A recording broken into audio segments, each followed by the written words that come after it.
de Ruth au chapitre 2. Et on va lire à partir du verset 11. Ruth, chapitre 2, et le verset 11. On lit concernant Boaz, puis les choses qu'il a entendues à propos de Ruth. Donc, il va simplement lui mentionner ces choses-là. Donc, Ruth, chapitre 2 et le verset 11, Boaz lui répondit, « On m'a rapporté tout ce que tu as fait pour ta belle-mère depuis la mort de ton mari. Et comment tu as quitté ton père et ta mère et le pays de ta naissance pour aller vers un peuple que tu ne connaissais point auparavant. Que l'Éternel te rende ce que tu as fait, et que ta récompense soit entière de la part de l'Éternel, le Dieu d'Israël, sous les ailes duquel tu es venu te réfugier. » Et là, on voit la réaction de Ruth face à ces paroles de Boaz. Au verset 13, « Et elle dit, « Oh, que je trouve grâce à tes yeux, mon Seigneur, car tu m'as consolé et tu as parlé au cœur de ta servante.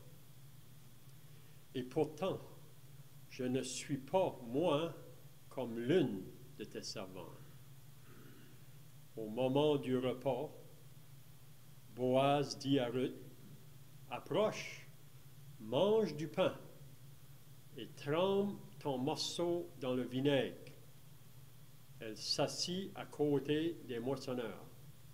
On lui donna du grain rôti. Elle mangea et se rassasia et elle garda le reste. Puis, elle se leva pour glaner.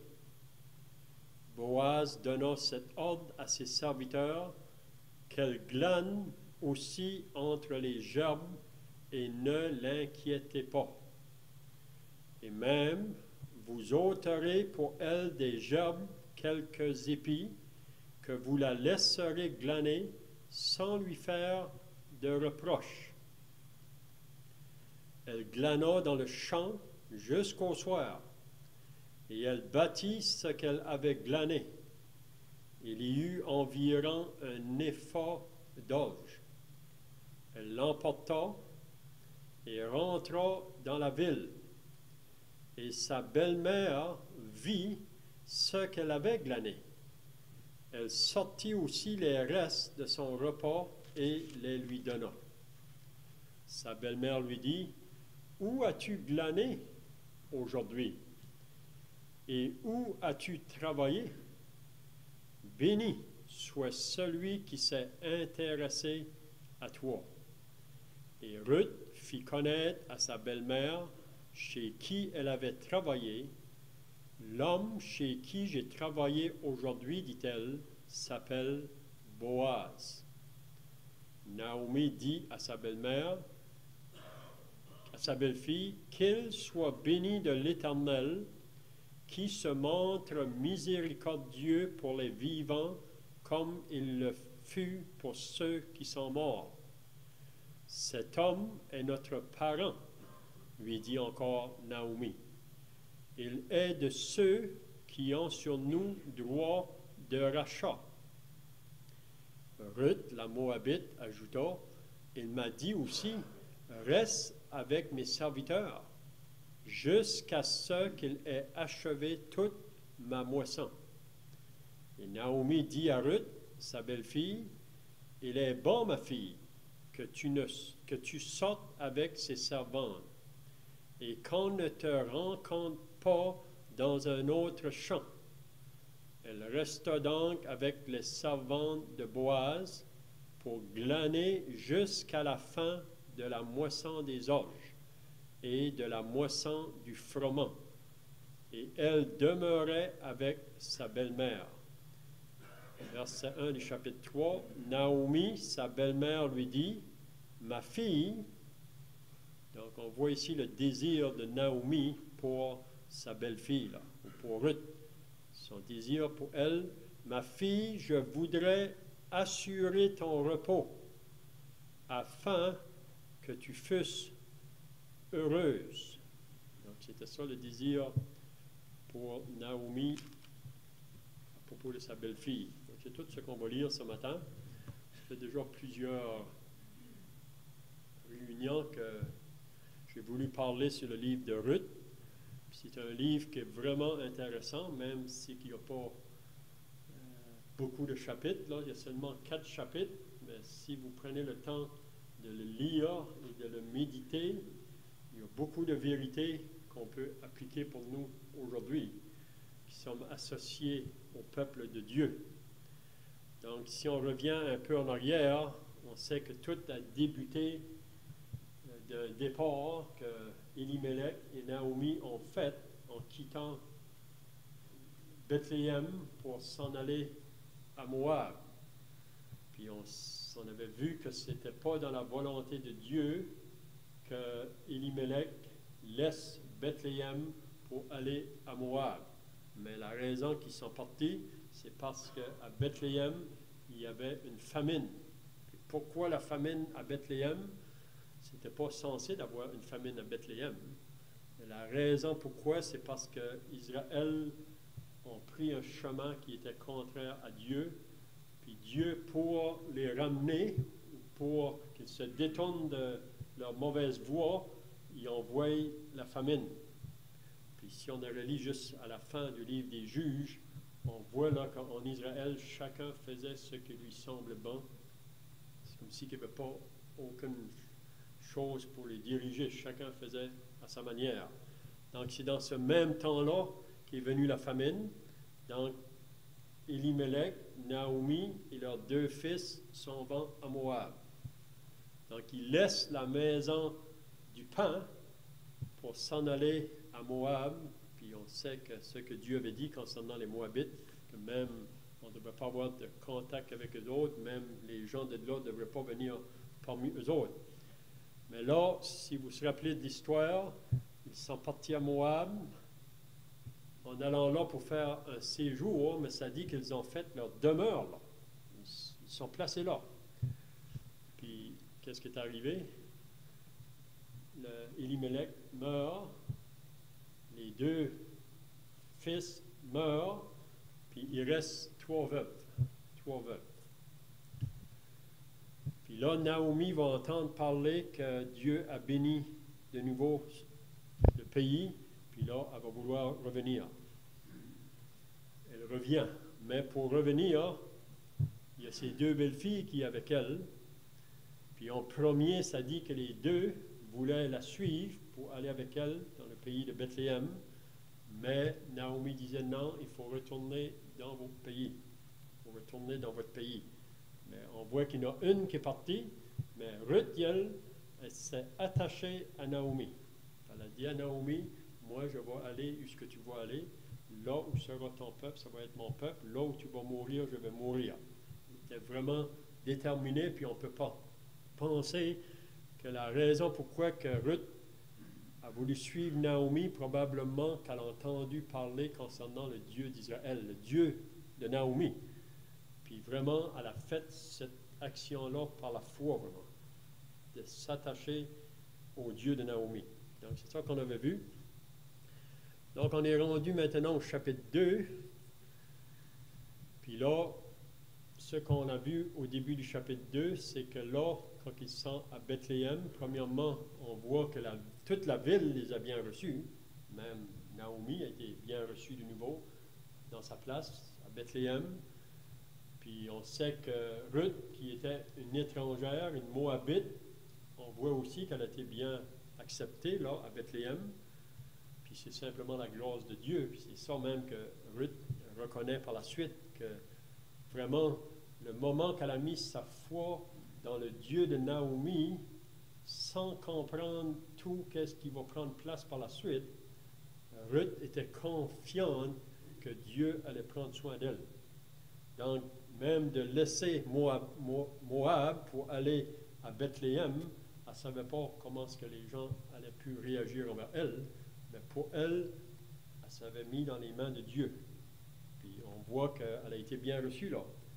Puis on avait vu au début du chapitre 2, donc, ça arrive maintenant que Ruth et Naomi, à Bethléem, là, on voit que Ruth va prendre ses responsabilités.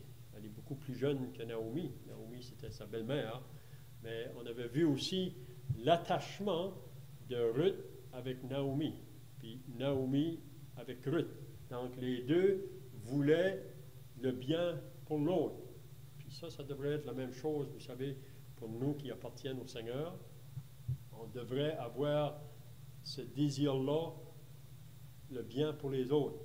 Puis les autres devraient chercher le bien pour moi. C'est pour ça qu'on est exhorté dans la parole de Dieu à plusieurs reprises, vous savez, de prier les uns pour les autres, porter les fardeaux les uns les autres. Donc on devrait toujours être là pour le prochain, si on peut dire. Donc on avait vu que Ruth, dès le matin, on voit que Ruth était vraiment une femme vaillante. Ça, c'est une chose qu'on voit là, dans le chapitre 2. On pourrait même s'y mentionner qu'il l'a reconnue comme une femme vertueuse, une femme qui est vaillante, puis elle prend ses responsabilités, puis elle va partir pour aller dans les champs pour glaner. Puis ça, c'est une autre chose. Elle est partie par la foi, sans savoir dans quel champ elle allait tomber.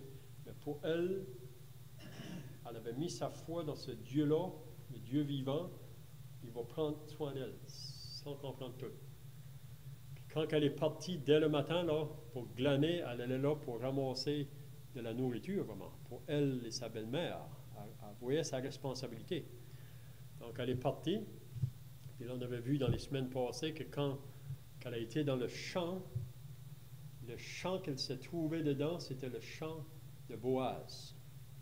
Puis on avait vu que Boaz est vraiment un portrait ou une figure du Seigneur Jésus-Christ. Qu'est-ce qui importait vraiment pour Ruth? C'était de venir en contact avec cet homme-là, Boaz. Puis on pourrait dire, c'est la même chose aujourd'hui. La chose la plus importante pour chaque être humain, c'est de venir en contact avec la personne du Seigneur Jésus-Christ. C'est lui, comme on a entendu ce matin, il n'y a de salut en aucun autre. Donc, le salut se trouve en lui. Donc, la chose la plus importante pour un être humain, c'est de venir en contact avec lui. Puis on sait que c'est Dieu qui l'a envoyé, Dieu qui nous a tant aimés, pas parce qu'on méritait d'être aimés, parce qu'on était des pécheurs, des ennemis, mais Dieu nous a aimés à un tel point qu'il a envoyé son Fils pour qu'il vienne, pour donner sa vie en sacrifice. Puis le désir de Dieu, c'est que chaque personne vraiment puisse prendre sa place devant lui dans la repentance, puis de recevoir Jésus comme son sauveur. Donc on voit que Ruth arrive dans le champ, puis le champ où elle vient, c'est le champ de Boaz. On avait vu la semaine, 2-3 semaines passées peut-être, la réaction de Boaz envers elle. Vous savez, une étrangère. Vous savez, naturellement, on est tous pareils. L'homme naturel, on n'est pas trop intéressé aux étrangers. On vit dans un monde aujourd'hui qui est tellement pris par l'égoïsme. C'est ça que Paul nous dit dans la deuxième épître à Timothée, que dans les derniers jours, les temps vont être difficiles, puis il nous dit la raison pourquoi. C'est parce que les hommes seront égoïstes. Donc, on vit pour soi. Vous savez, on n'a pas le temps pour les autres autour de nous. Puis on dirait que c'est de plus en plus. Vers la fin, les hommes vont être caractérisés par l'égoïsme. Puis on voit que dans le monde aujourd'hui, il y a beaucoup de barrières, il y a beaucoup de racisme, vous savez, mais avec Dieu, il n'y en a pas de ça. Vous savez, le Seigneur Jésus, quand il est venu parmi nous, on le voit quand il a rencontré la femme samaritaine, que le Seigneur Jésus brisait les barrières, jetait les barrières en bas. Parce que même la Samaritaine, quand que Jésus lui a demandé pour de l'eau à boire, a dit, comment est-ce que toi qui es juif me demandes-tu à moi à boire une femme samaritaine? Parce qu'il n'y avait pas de relation entre les Samaritains et les Juifs. Le Seigneur Jésus, vous savez, ne faisait pas aucune différence des personnes qui venaient en contact avec lui. Donc, on voit Boaz qui est un portrait du Seigneur Jésus. Quand Ruth vient dans son champ, on voit un homme qui va bien accueillir l'étranger. Vous savez, l'étranger. Comment est-ce que nous, on reçoit aujourd'hui les étrangers qui viennent parmi nous? On devrait avoir un cœur pour ouvrir, vous savez, nos bras pour les recevoir. Même Jésus a dit dans Matthieu 25, « J'étais étranger et vous m'avez reçu », en parlant à ceux qui étaient à sa droite. Donc ici, on voit donc que Boaz va vouloir prendre un soin de cet étranger-là. Il est là dans son champ, puis il va mettre toutes les choses de son côté, si on peut dire. Puis vous pouvez vous imaginer vraiment le ressentiment que Ruth pouvait ressentir d'avoir une telle protection. Elle réalise qu'elle ne mérite pas. Vous savez, elle dit plus tard, c'est la grâce de Dieu. C'est la même chose pour nous. Vraiment, si Dieu nous accepte, ce n'est pas parce qu'on le mérite, c'est simplement par pure grâce.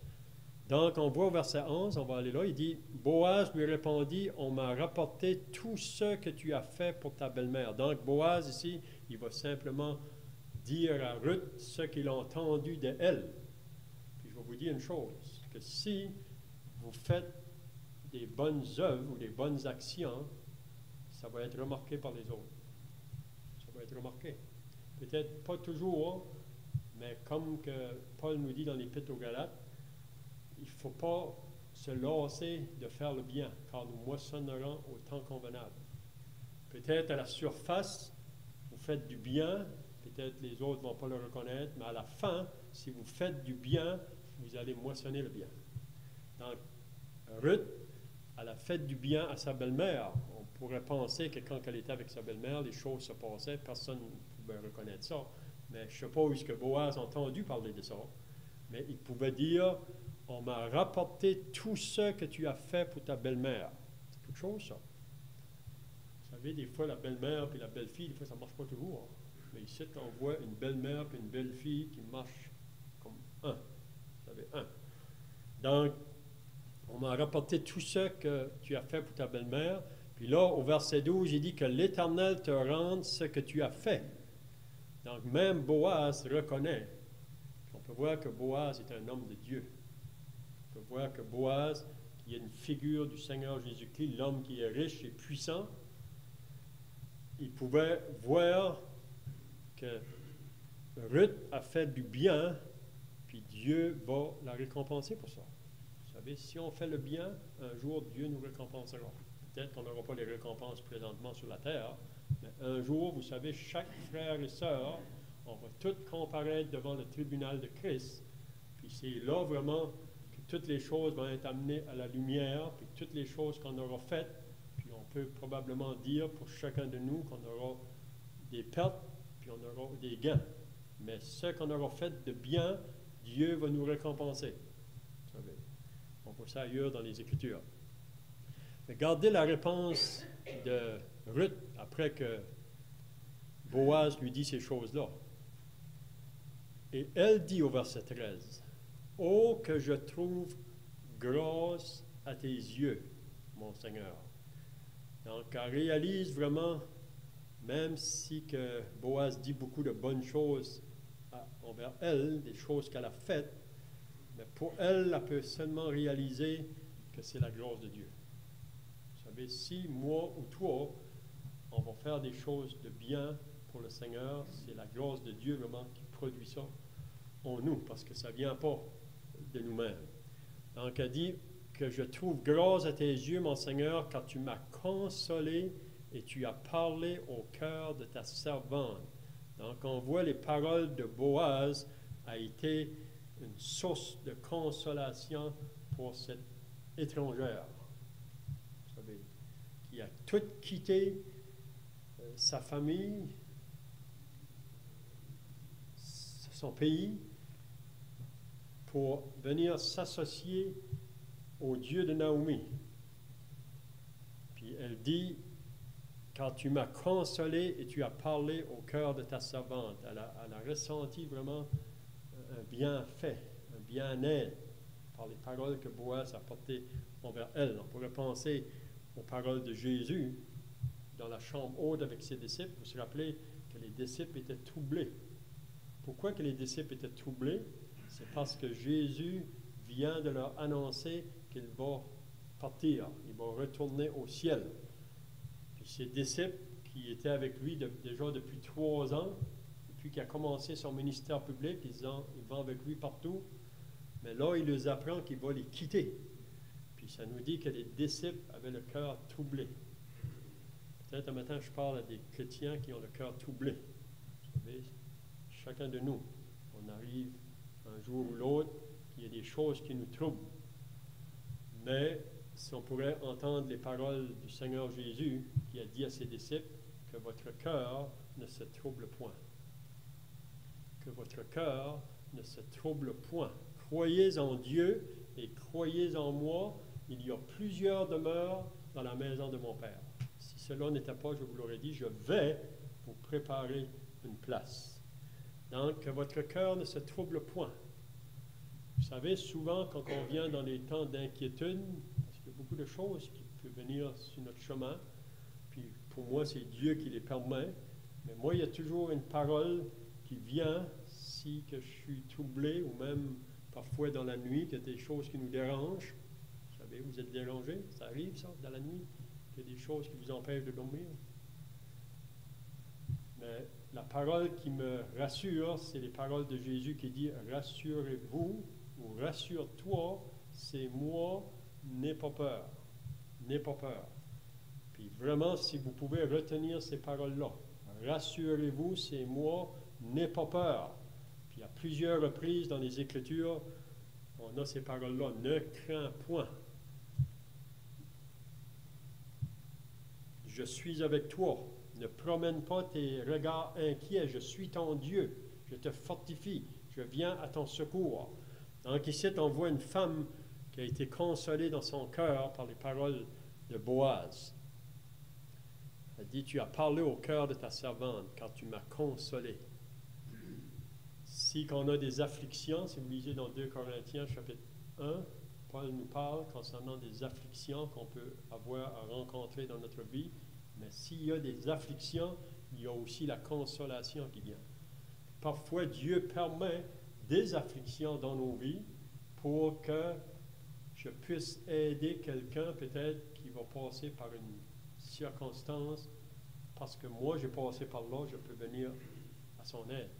Je peux le consoler. Puis la même chose peut se faire l'autre envers moi dans les temps futurs.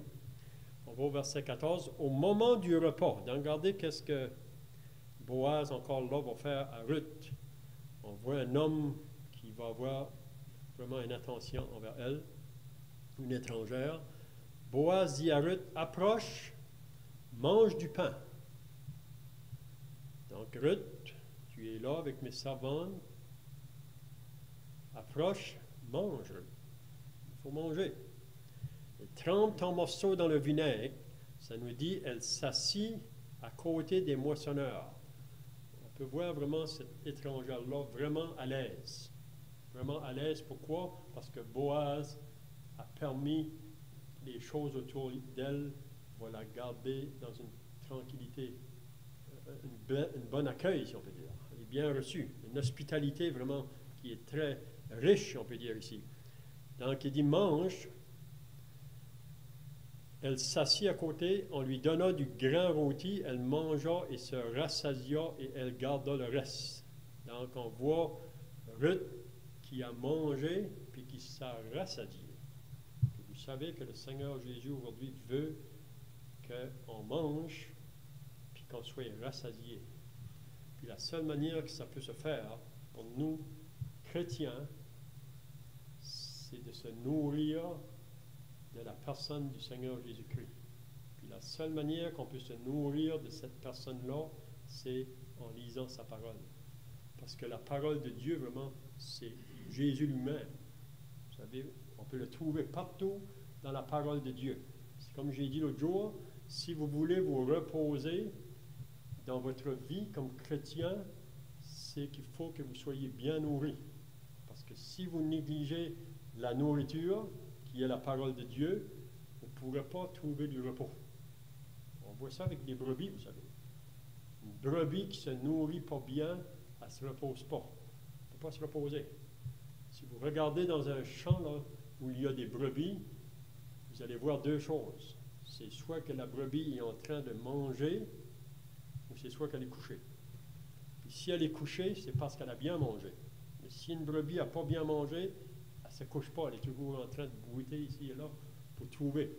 Donc c'est pour ça que c'était important pour le berger d'apporter les brebis dans les verts pâturages, là où il y a de la bonne nourriture. Donc nous ici, on voit Boaz qui est l'exemple du Seigneur Jésus-Christ, puis même le Seigneur Jésus nous a dit dans Jean, « Je suis le pain de vie.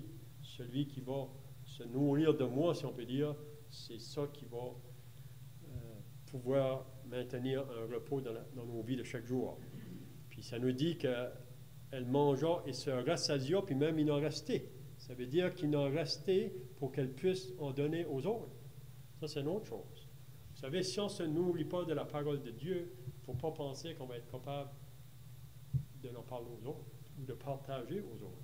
Mais si on se nourrit, le Seigneur vous nous en donner, puis quand on vient rempli, vous savez, on veut le partager aux autres, puis c'est ça qu'on voit que Ruth va faire par la suite, parce qu'elle va apporter le reste à sa belle-mère, vraiment. Donc, puis elle se leva au verset 15 pour glaner.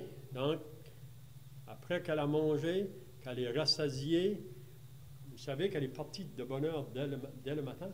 C'était toute une journée pour Ruth. Elle est partie dans les champs pour glaner, pour ramasser quelque chose pour elle et Naomi. Puis c'est là qu'elle a rencontré Boaz, cet homme-là qui a fait une bonne accueil. Puis là, on voit qu'elle est assise à table avec eux autres. Elle va se nourrir, elle va se rassasier. Puis ensuite, elle se lève de nouveau, elle va glaner. Elle va glaner. Boaz donna cet ordre à ses serviteurs qu'elle glane aussi entre les gerbes et ne l'inquiétez pas. Donc, laissez-les tranquilles. C'est beau, ça. Vous savez, avec le Seigneur Jésus, on peut rester tranquille. C'est dans le calme et la confiance que sera votre force. Vous savez, avoir de la quiétude, ça c'est le contraire de l'inquiétude. Vous savez, naturellement, on veut s'inquiéter toujours. La nature charnelle en nous, elle est toujours en train de s'inquiéter. Mais vraiment, si on s'approche du Seigneur Jésus et on se met entre ses mains, on n'a pas à s'inquiéter. C'est ça que le Seigneur veut nous enseigner. Donc, elle glana dans le champ jusqu'au soir. Regardez ce qu'elle dit au verset 18. Elle l'emporta et rentra dans la ville. Donc, on peut s'imaginer Ruth, là, avec probablement un sac sur le dos. C'était rempli de l'orge qu'elle a glané, puis même du reste du repas. Puis elle s'en vient vers sa belle-mère pour amener aussi la nourriture à sa belle-mère. C'est ça que ça dit. Elle l'emporta et rentra dans la ville, et sa belle-mère vit ce qu'elle avait glané. Elle sortit aussi les restes de son repas et le lui donna. Regardez qu'est-ce que sa belle-mère va dire. Sa belle-mère lui dit, « Où as-tu glané aujourd'hui? Et où as-tu travaillé? Béni soit celui qui s'est intéressé à toi. » Puis là, Ruth va y raconter son histoire. Donc, peut-être la question qu'on peut se demander aujourd'hui, où est-ce que moi, je glane dans ma vie de chaque jour? Vous savez, c'est important qu'on puisse glaner. Puis c'est concernant la parole de Dieu. Puis si on glane pour nous, puis le Seigneur va nous en donner davantage, puis même qu'il va en rester, on va être capable de partager ça avec ceux qui nous entourent. Vous savez, juste une parole. N'importe où on est, c'est vraiment quelque chose, vous savez. Des fois, on est placé dans des circonstances, on se demande pourquoi que Dieu, tu m'amènes dans cette circonstance-là. Puis ça peut être Paul dans la prison. Pourquoi est-ce que Dieu, je suicide dans la prison? Un homme qui était bien actif dans l'évangélisation, puis l'a arrêté dans la prison. Mais Paul avait appris des choses. Il nous dit ça dans Philippiens chapitre 4. J'ai appris à être content où je me trouve. Parce que là où je suis, si vous êtes sur le lit de l'hôpital, Dieu veut vous utiliser pour être un témoignage là, à l'hôpital. Si vous êtes à l'école, Dieu veut t'utiliser pour que tu sois un témoignage là. N'importe où on va être. dans des bonnes circonstances ou dans des mauvaises circonstances, c'est ce que Paul dit, j'ai appris à être content dans l'état où je me trouve. Ça veut dire que Paul réalisait que Dieu a sa main sur lui, puis il n'y a rien qui va m'arriver si Dieu ne permet pas. Donc j'espère que ces paroles-là vont nous encourager, qu'on puisse avoir les mêmes côtés de Ruth, si on peut dire, qui a tout quitté par la foi, puis qui a réalisé, sans tout comprendre, la main de Dieu est sur elle, puis va la conduire dans le chemin. Donc que Dieu bénisse sa parole. Prions.